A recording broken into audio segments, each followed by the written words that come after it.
rekura ivyawe urondera ivy'Imana. Rero kuvuga ngo kwemera ubugombe bw'Imana, umukristo wese umubajije kwemera ubugombe bw'Imana aremera ko ashaka ubugombe bw'Imana, ubushake bw'Imana. Nkoresha ubushake bw'Imana, sivyo? Ubushake bw'Imana biroroshe kubwemera. Ariko byoroshe kubwemera iyo bihwanye n'ivyo ushaka. Igihe rero wumva yuko Imana igutumye ivyo udashaka, biragoye kuvyemera. Niho rero ari ingorane. Iyo wemera ubugombe bw'Imana, iyo wamusenga mu gitondo uti Imana ndashaka kugendera mu vyo ushaka, ndashaka kugendera mu bugombe bwawe, mu bushake bwawe, bivuga yuko urafungura imisi yose. Mu buryo bw'impwemu ufise amagara meza, urakomeye mu buryo bw'impwemu.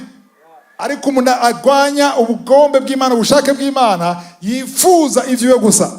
Umuntu asenga akisonzesha, akiyiriza, ashaka ko Imana ishitsa indoto ziwe kenshi zivuye ku mubiri wawe, ku vyifuzo vyawe, uwo muntu arazingamye, aronze, arananutse.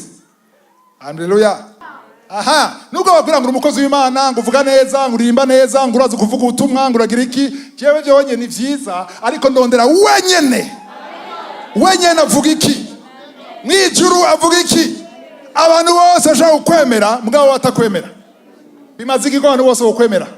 Abo bantu bazopfa nka wewe, abo bantu bazocika urubanza nka wewe, ariko wenyene wakuremye, waguhaye ubuzima, waguhaye impwemu yera, wagucunguye, agukuramo ibyaha n'amaraso ya Yesu, akagutsinanikiriza, akagujustifya, wenyene ujya kugaburira misi yose, ujya guha impwemu umwuka uhumeka imisi yose, ujya kurinda imisi yose, ujya guha abamarayika bagukurikira aho uja hose, ujya kwihanganira mu ntege zawe zose. Uraryama nk'uwapfuye, mu gitondo akakuvyura, akaguha inkomezi, ujya guha akazi, ujya guha umugore, ujya guha umugabo, ujya guha umwana, ujya guha iboneka n'ibitaboneka, ujya kurinda, ujya rugise umuhungu wiwe w'ikinege Yesu Kristo agapfa kubwawe.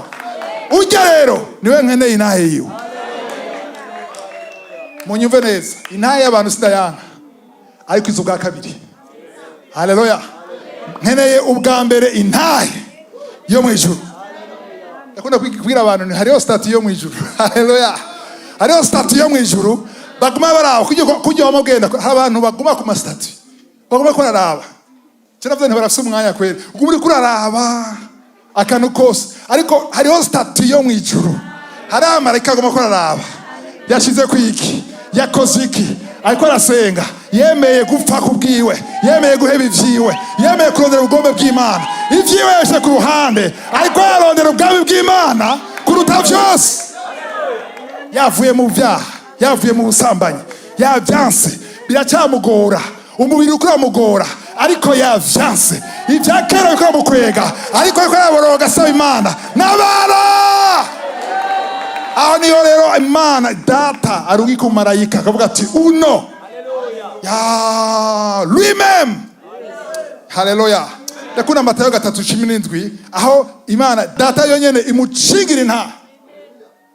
Nimba ari ikintu ndakwifuriza ni intahe ya data wo mu ijuru. Que le Père lui-même témoigne de toi. Avuga ati je suis fier. Haleluya. Biyanangazangane yumonye umuntu agwaye compliment, ashaza emoji ni sura iko ihujisa. Yamaze ku ariko arahujisa kubera iki umubwiye amajambo meza. Amen. Ukanezerwa unabwira ati ngene usa uruwagraph usa neza, sinzi wambaye neza, uraberewe. Bega abadamu bari ngaha biraryoshe kumva cyane, ntibiryoshe kumva biraryoshe. Murabikunda cyane, mubikunda. Kujya mubikunda rero ivyo mwijuru n'agaheta. Kujya mubikunda mukunda rero no ko mwijuru bavuga. Kuko mwijuru nazobwira ngene wambaye ngene uberewe, bavuga ati yambaye neza mu buryo buhesha Imana icubahiro. Abazomubona azobona ati ego kweli ujya. Haleluya. Hari ahantu nababwiye akarorero ko umuntu yagiye ahantu mu biro, aravuga ati nje kuraba umushikanje muri Kristo, amukizwa yitwa naka. Bese byamubwira ati nta mukizo ari muri ino societe, nta mukizo ariyo. No, ndamuzi. Arahari Yesu seniniya. Arahari, no, ngaha nta mukizo ahari. Nimba ahari ntiyitwa gutyo. Hama cyarengana ngo nujya. Receptioniste araraba. Ujya. Wavuze ngo n'umukizwa. Uriya n'umukizwa. Nuvuga yuko rero ntaho nihenda kubakizwa. Nimba ari umukizwa, je nzogenda mu ijuru n'amagendera. Kuko nta hafise. Ubiriza aho uri bakwiye kumenya ko uri umukizwa utaravuga ko uri umukizwa. Utaravuga na Yesu bakana ati uyu muntu aratandukanye. Daniel baba ngo afite un esprit différent. Imana ishimwe. Ndashaka kubahimiriza kurondera ko ndiho agushingira inama. Kayibonye mu nyigisho heruka ya imfungwa zanje, ikintu cya mbere gikora ku mutima wa ndiho niyo wemera ubushake bwiwe. Niyo butandukanye n'ubwawe. Amen. Igihe uvuga ati Mana ndemeye ibyo ushaka, muye bigoye. Kwa wengene Yesu yageze ahantu ashaka gusenga. Amen. Kugira ngo ntaje he ku musaraba. Ariko avuga ati ariko nibuko ushaka nibuko jewe nshaka. Haciye biki? Haciye abantu ku marayika kumukomeza, kumushoboza guca ku musaraba. Haleluya. Aha ni haryoshe cyane siho? Ni haryoshe mbwa harakenewe. Nababwiye yuko iyo uhamagaye muri nyigisho, nababwiye ko iyo uhamagaye Imana. Haleluya. Hari ubwoko bubiri bw'abamarayika ikurungikira. Hari abamarayika bagutabara, bagukura muri ivyo bibazo urimo, sivyo? Akanande abamarayika bagira gute? Bagira gute? Baguherekeza. Baguherekeza, bagushoboza guca mu muriro. Hari umuriro w'Imana, Imana ishobora kwemera kucamo. Kandi Imana ikawatsa gusumba kugira ikuremwo produit fini nziza yesha Imana icubahiro. Haleluya. Rero iyo urasenga ni wamurindira yuko Imana data yamakora ivyo ushaka. Imana ishimwe. Nuzo kwa musaba yuko biba ivyo ushaka. Nukuvuga uti Imana bibe nkuko ushaka, niyo byo bitandukanye n'ivyo wanje. Imana ishimwe. Kadusome Matayo 3:17. Matthieu 3 verset 17. Buno rero ijwi riva mu ijuru. Ani Yesu yari kumwe na Petero, yari kumwe na Yakobo, yari kumwe na Yohana. Amen. Acha babona nde? Bana Mose nande? Neria. Hanyuma Petero avuga ngo tubakira amahema atatu, sivyo? Imwe yawe n'iyindi yaba babiri hamwe na wewe. Amajambo abashire kuri nivo imwe. Ariko ndiho cyavuga gute? Murongo wa 17. Buno rero ijwi riva mu ijuru. Riti uyu niwe mwana wanje nkunda akampimbara. Haleluya. Gasubiramo ako kanyuma. Uyu niwe mwana wanje nkunda akampimbara. Celui-ci est mon fils bien-aimé en qui j'ai mis toute mon affection. Haleluya. Niko ndabara mwese ngaha nta numwe bibwira ikintu. Cyabigobwiye. Jewe birankora kubera cya bima kurondera ko ndiho yovuga kuri jewe. Ayaya. Nituri kumwe, nituri mu muheme mwe sinavumva. Uko muravyumva ko navuga. Mbega murashaka ko vuga amajambo nkaya kuri wowe? Urashaka ko ahinduke akabwira abamarayika Mikayeli nimuze ndabereke umuhungu wanje. Haleluya. Murazogena muri famiye. Umuvyeyi afite umwana akunda gusumba abandi. Yama wa mbere mu ishuri, yubaha, asindero. Ari muhamagare afite abana batanu, hamagaye wa undi gusa. Uyu rero uyu n'umuhungu wanje. Iyi sasa riva ku cyuma. Uyu ari fier, aranezerewe no kumuvuga. Mbega urashaka kunezerwa n'ingana kuvuga? Mbega ubunyeye ko turavuga akuvuga gute wewe? Oya, sakwiye wishuri. Ishura umutima wawe. Akuvuga gute kuvyerekeye amasengesho yawe? ngira hataryoshe amen tuyibagire gatoya. Akuvuga gute kuvyerekeye kwidodomba cyangwa kutidodomba? Akuvuga gute kuvyerekeye inyambaro yawe? Mbega hari abantu tsitaza ngene wambara, hari abantu bakubona bakakwifuza kubera ngene wambara, hari abantu bamerewe nabi kwera imvugo yawe. Mbega n'abantu bashobora gushima Imana kubwawe, bavuga ati uriya muntu yambezagiye atumye mba hajya kubera we. Mbega ariko mvuga iki kuri wewe? Mbega ari inyungu ziwe akubonamo? Ndabaha umwanya mutoya muyumvire, kuko niba bitahari ntashobora kuba netre. Haleluya. Nasiguye yuko umwana wawe w'ikigaba ntumuta, ntumuheba, ntumuvuga ngo ushaka kumugura aze kumugura. Umwana wawe aguma ari umwana wawe, ariko naguhimbara. Amen. Nahe nziza uba ufise kuri data wo mwijuru, kubera atanezerewe n'inyifato yawe n'ubuzima bwawe. Cyo gutuma ngaha iyo nyigisho ndashaka by'ukuri mwe mu Imana dutahuze. Haleluya. Hari umurongo twavuze na Fapase n'umwe ndasubiremo muri Yohana 5:30. Na hano hakomeye cyane. Jean 5 verset 30. Ntacyo nshobora gukora nigeneye. Ntacyo nshobora gukora nigeneye. Uko numvise niko nca urubanza. Kandi urubanza nca rurabereye. Kuko ntarondera ivyo nigombera. Suramo ko ntarondera. Kuko ntarondera ivyo nigombera. Kuko ntarondera ivyo nishakira. Ariko ndondera ivyo uwantumye agomba. Nimba ari ikintu gihimbara Imana niyo urondera ushaka, urondera ivyo ashaka. Ikibazo cyose uzobamwo waba wiyumvira uti none ngaha ndiho ashaka iki? Yesu ndiko ravuga iby'impuhemu gusa, ndiko ravuga mu buzima bwa misi yose. Haleluya. Abaselibateri mushakira mariage banza usenge, uzimera y'Imana, ubanza uvuga uti data uri mu ijuru.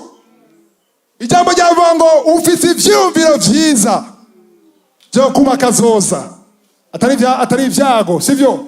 None kazoza nziza. Ndazi kuza imigambi myiza kuzima bwanje. Haleluya. Ndashaka kugira mariage. Uri umuhungu cyangwa uri umukobwa, usenge ubaze Imana, ndashaka kunyobore. Haleluya. Simpushe, sinkubita hatariho, ariko urasanga gutyo Imana izokuyobora. Haleluya. Imana izokuyobora kuko urondera intahe y'Imana. Imana ishimwe. Kuko uzosanga aho uzogenda udanwe n'umubiri bidahwanye n'ubushake bw'Imana, Imana izobwira ati stop. Iyo wasenze gutyo hariho n'imiryango Imana izokugara. Haleluya. Hari amafiansaye yasambutse kubera ndiho bivaye n'amasengesho yawe. Kuko wasenze uvuga uti ndashaka kugenda mu vyo ushaka wonye. Haleluya. Aho rero ndi hare intervena kuko wamaze kumuha umwanya wo kwinjira. Ndababwire igihe cyose muhaye karibu kwinjira mu buzima bwawe arinjira. Kuko yadodora ngo niwugururagira gute arinjira. Rero abantu bashaka kumwinjiza muri mu by'impuhemu gusa, mu byo bw'amisozi ushaka kwinjira, mureke yinjire muri byose. Mureke yinjire mu kazi kawe, mureke yinjire ku ishuri, reka mwinjire ibintu byose ukora mu gitondo. Uvuga ati Imana ndakweretse umunsi wose ivyo ngiyemo vyose. Haleluya. Kera ndabisenga kandi ubu unye kuye kubisenga. Nasenga ngiye gufata bus, rega ati bus tari yawe insike. Kandi hari zansize sinidodombe ngashima Imana ko zansize.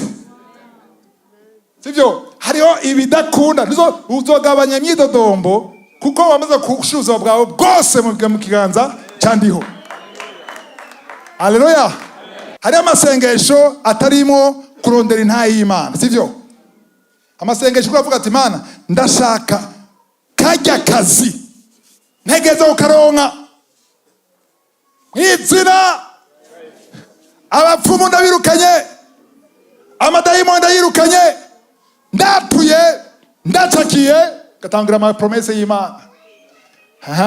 Urafise inyungu, ndiho urafise inyungu, nzoshigikira igikorwa cy'Imana, nzokora ibi, nzofata neza umukozi w'Imana, nzofasha imfuvyi, nzofasha abakene. Hamukibaza ngo kwera wavuze ibyo bintu byose, ndiyo acavuga ati yo nta wundi n'igitangaza n'uwinyene.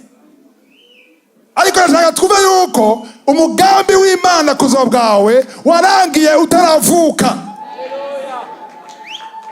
Mbega tumaze ibyo bintu imbere yuko uvuka, umugambi Imana yaraguye igufitiye yaramaze kurangiza, yarawurangije.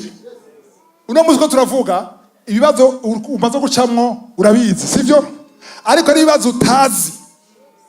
Hari ibibazo uzogira mu kwezi kuza cyangwa mu mwaka uza cyangwa mu mezi 6, ariko ibyo bibazo byose uzocamo ndiho arabizi. Turi kumwe. Ndabwiye ni ibibazo muzobamwo ndiho byose arabizi. Murabyumva? Ese kurumva yuko ibibazo uzogira mu myaka 5 nimba uzoburiho ndiho abizi. Mbega urumva yuko abazoguhemukira muri 7 mu myaka 7 urazi ko ndiho abazi. Mbega urazi ko umusuma yateguye kuzokwiba ataranavyiyumvira, umunsi yaje kukwiba ndiho tuko turavuga ngo nyene arabizi ko bizoba. Murabizi ivyo ko abizi. Mbega urazi ko atakibazo na kimuzobamwo kimutungura kimukanga. Urabizi? Ubyumva rero ni vyiza ko wumva urundi ruhande nago. Haleluya. Kuko muri Yesu yavuga ngo utarugura akanwa namaze kukwishura. Bisigura yuko uko azi ibibazo afise igisubizo. Uko azi ibibazo byose niko afise ibisubizo. Niba utahura ibyo bintu ntuzosubira gupanika. Kera ngize ibibazo cyaca mu gikorwa cy'Imana yatumutwe. Kabwira abasenzi bose karabaye. Umunsi umwe ndiho arambwira ati mbega wewe ndi yaguhaye icyo gikorwa kuciyitirira. Ninde agiye ko iki wawe? Mbega abona pfiri wara hari umuntu wapfiriye wewe. Abapastori bakora nkurikira mu kubyumva. Nta muntu numwe watangiye amaraso yawe. Uwabapfiriye n'umwe ni Kristo, niwe nyene ishengero. Rero abantu bazoza gutera igikorwa cy'Imana, haleluya, bakaza gushaka guhagarika umurimo w'Imana, ntugire ubwoba kuko si entreprise yawe, si igikorwa cyawe. Haleluya. Abantu baza kugutuka ku marezo sosio bareke batuke, kuko batagututse hari kitagenda neza kuri wewe. Kuko nimba umeze nka Kristo, nimba ugenda nka Kristo, nimba uri umwigisha wa Kristo, Kristo akaba yaratutswe, wewe urinde udatukwa. Nimba Kristo yaratutswe kubera iki wowe udashaka gutukwa? Jewe batankunduka muri 2018 ngo umusataniste ngo nje kuzimu. Ntivyumva sebwa atawe ivyo niko nabigisha. Tachimbere y'Imana ni Mana, ariko urabareze. Gutu bareka bakavuga ehaba bashaka kubesha, bariko barabesha sivyo. Ndabizi ko atari byo. None ko kubareka kwe nabaretse bagatuka umuhungu wanje. Nimba narabaretse bagatuka Kristo, nimba narabaretse bagachaka kumutera amabuye akiruka akinyegeza, nimba narabaretse ko muhitana mu mwami w'abadayimoni, wewe na Kristo, wewe Chris na Kristo uri icuri kubera uyu namuretse, wewe uri inde?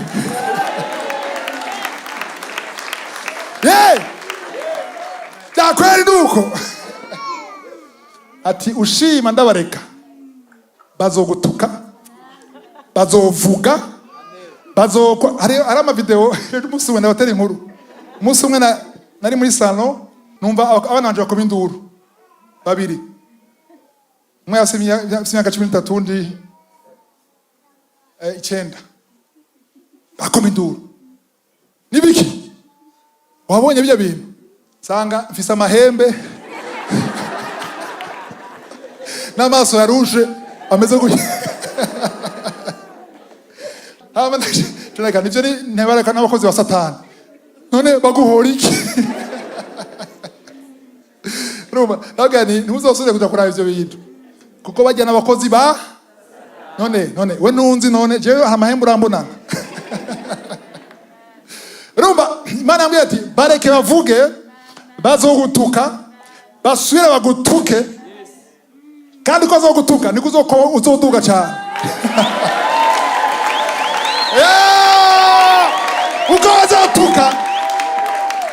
Uko bazogutuka bizotuma n'abatari bakuzi bakumenya.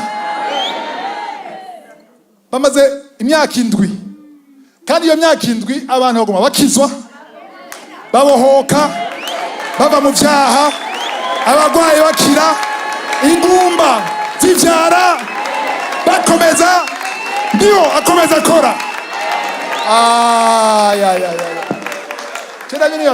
Jenaza ko umuntu subwenge je ndi muri bajya abantu batukana. Ntabona umwaka umwe aguma duka. Nkamutuka ahagomeye ngo ni jeke. Ikora muduza. Noshina biheba. Ariko ntibaheba ko Satani ntaheba. Abakozi b'Imana uko muranyumviriza bareke bagutuke. Kuba gutukwa bizana promotion. Haleluya. Gutukwa bizana promotion. Uzutinye uri umukozi w'Imana wose bakwemera tanumwe gutuka. None abatukana baroyehe? Niba batagututse nuko uvuga ibintu bitabaderanja. Urashobora kubona wivuga ibintu vyiza gusa, prosperite, gutunga, akaruhuko muri Kristo, kwicara byararangiye, wakijijwe ntushobora kugwa, byaheze wanzugita cy'ubugingo, nta uzogutuka. Bajya tukana ntibazogutuka parce que atamuntu azana kuri Yesu ava mu vyaha bazokureka kubera iki muri direction imwe. Haleluya.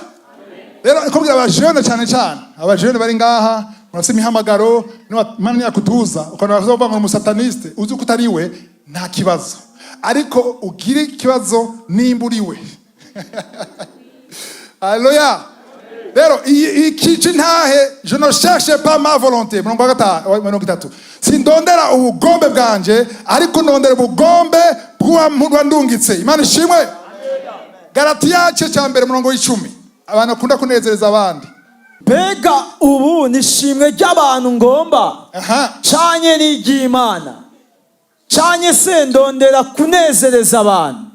Iyo mba nkinezereza abantu simba ndumugurano wa Kristo. Hariya basurinye ngo canke n'iry'Imana. Jewe nasurinye est-ce que je cherche à plaire aux hommes? Mbega ndondera kunezereza abantu. Ndabagarutse ko kandi rero. Mbega ushaka kunezereza nde? Bose ni Imana bien sûr. Imana c'est naturel. Ariko Imana yenyene iraza bashaka kuyinezereza cyangwa bashaka kunezereza abantu. Haleluya. Amen. Ikindi kibazo bakwajije ntunyishure jewe. Wishure mutima wawe. Mbega ivyo ukora vyose ushaka kunezereza nde? Iyo uri kurambara ushaka kunezereza nde? Ninde ushaka ko impressiona? Ninde ushaka yuko anezerwa n'ingene wambaye? Iyo ugiye gukora ninde ushaka kunezereza? Patron wawe. Kubera iki ushaka kunezereza patron wawe? Kubera iki? None abantu mukora nta patron mufise.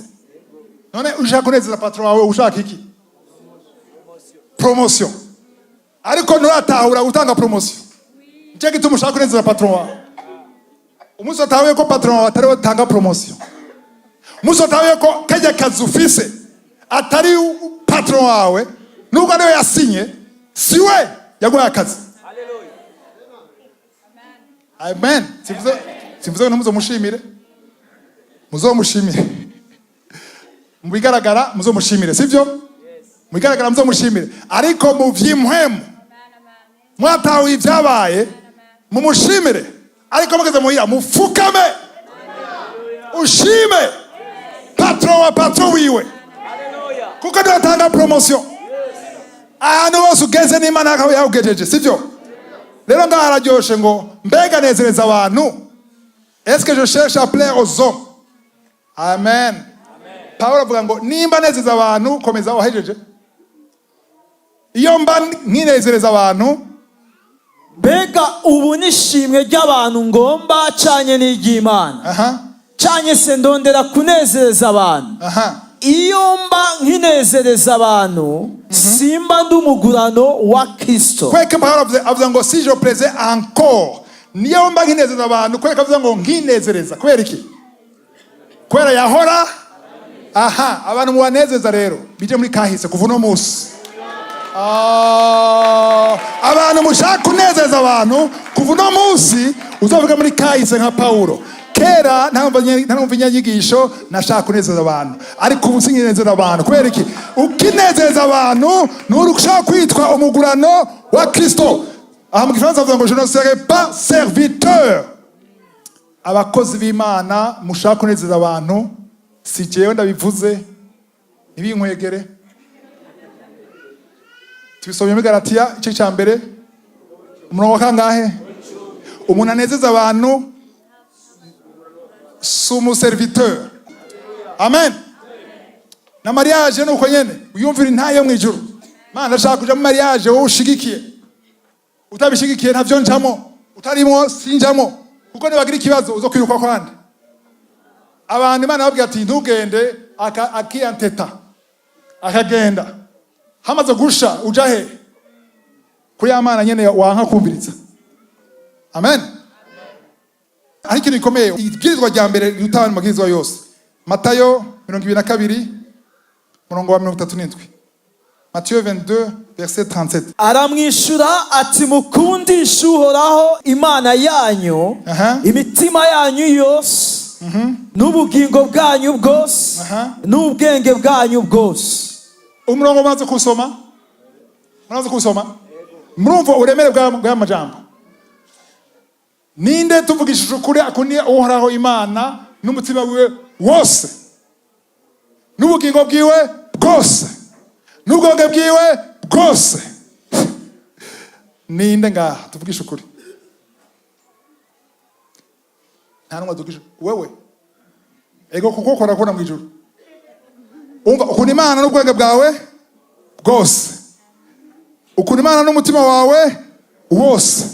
Ukunda Imana niki? N'ubwenge bwawe bwose.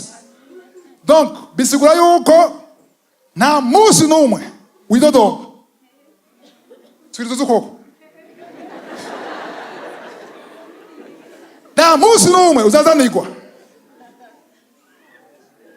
Nta munsi n'umwe uzimana Mana ibi nibiki. Nta munsi n'umwe usaba ibintu bidahwanye n'ubwami bw'Imana. Ayaho rero shaka manure. Twabonye twabitahuye. Haleluya. Iyi ni niveau ya perfection. Utukije ko kuvuga ndi parfait. Yesu avuga ngo soyez parfait comme votre Père.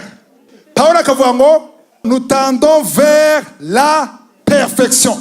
Ibwirizwa rya mbere gukunda Imana n'ubwenge bwawe bwose n'umutima wawe wose n'umushaha wawe wose.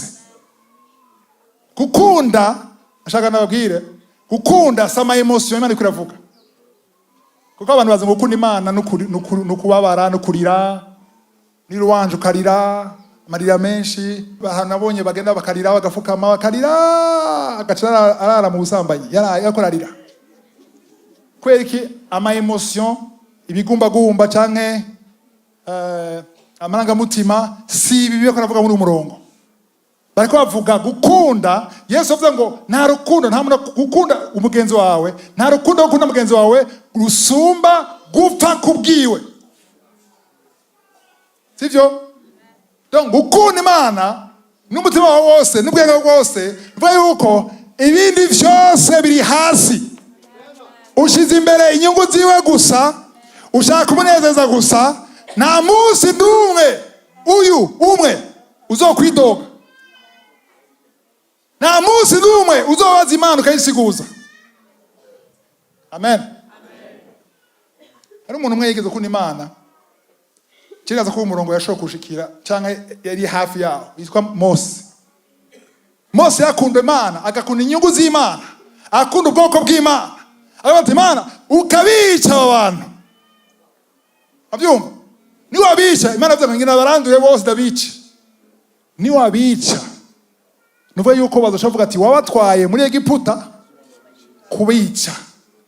Kandi uzobumaramaye na Jesse shaka kubona uwe umaramara. Nimba ushaka kubikora rero mfuta siba mu gitabo cy'ubugingo. Wa muntu yazuze uko kare. Wobwira Imana ngo siba mfuta. Ageze ngo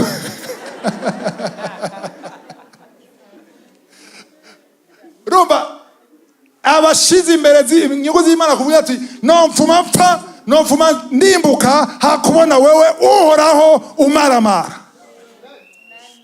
Imana data byaramukozeko. Aravuga ati naho nakagendeye kuva kuri Adamu nta muntu numwe yagira bavuga ngo barapfa apana kuja muri Gehinomu kuja mu muriro kubera jewe aremeye guheba ubuzima bwo muri paradizo, aremeye guheba ubuzima bwo kuba nk'umumarayika, arabihevye vyose, aremeye gusha gutokombera azira jewe ari wewe uri Imana wo ntuhindura avi yawe uburi gipfu. Umuntu yemeye kuvuga ati arashobora kuvuga ngo agira apfe ku bwawe azi ko acagana muri paradizo, ariko azi ko agira aje mu muriro udashira kubera amajambo Imana data icyo ati ndabifuse sinabica naho nakagendeye sebwaho n'umuntu ashira imbere inyungu zanje kumunda gushika ngaho. Twese bakunda Imana mugabo uguma wibikira kitabo cy'ubugingo ngumeyo nakobesha ntazo novuga na jewe iki ngene kwitiga kwisi hanyuma ngo oya hariya shaka kije ushaka kundase ndashaka kwemera gupfa kuko ndazi ko niwanyica umpaye lift yo kuja he paradizo hama ngumveyo ninahura na Mose ndombwira ni salut ndakwemera nta muntu nawe bwabona mbize nka wewe rero Imana ishimwe. Rero uyu murongo urakomeye cyane ukwiye kwa mu busengera kugira wame wegereza aho hantu aho uvuga uti ndashaka yuko mu gitondo mbyutse mu gitondo imbere kwiyumvira ibintu byose niyumvira ko mbega ndiho aranezerewe n'icyo ngiyemo urugendo girafate gira voyage mbega ndiho uranezerewe. Nimba udashaka kuva urugendo mbwira mpagarike. Nimba nashaka kumva ijwi ryawe vyugare wewe nyene. Ndazi ko nshaka kumbabaza ko nashaka kugendayo ndavyifuza. Ndashaka kugenda i Buraya ndarabirondeye cyane nabirondeye ndabironka ariko utabishaka vyugare. Ndashaka kuriya mukobwa ndamukunda ni mwiza turahuza ndabona ko yombera umugore mwiza ariko nimba utashaka ko ari we ndatanguye processus yo gukira ama emotion agabanuke mfumasha ariko mpire iwawe ngume mu bugombe bwawe icyo udashaka nabyo shaka. Abantu bose banyegereye abagenzi bose abantu turi kumwe udashaka mwigizeyo. Ahantu harakomeye bene data harakomeye ni ibintu bikora ku mutima w'Imana. Niba Imana cyihindura position yagire yica abantu kubera yubise umuntu arondera inyungu ziwe nawe ni washira imbere umutima wawe ukawuha Imana hamwe kurawe kavuga ati uyu muntu aho no mujana hose yo kwemera no gufungwa kubera jewe. Vuga amen. Yo kwemera kugenda mu gufungwa azira jewe. Yo kwemera kugenda bakamukubita azira jewe. Amen. Bisigura iki rero? Bisigura yuko uyu murongo Matayo 22 umurongo wa 37 Matthieu 22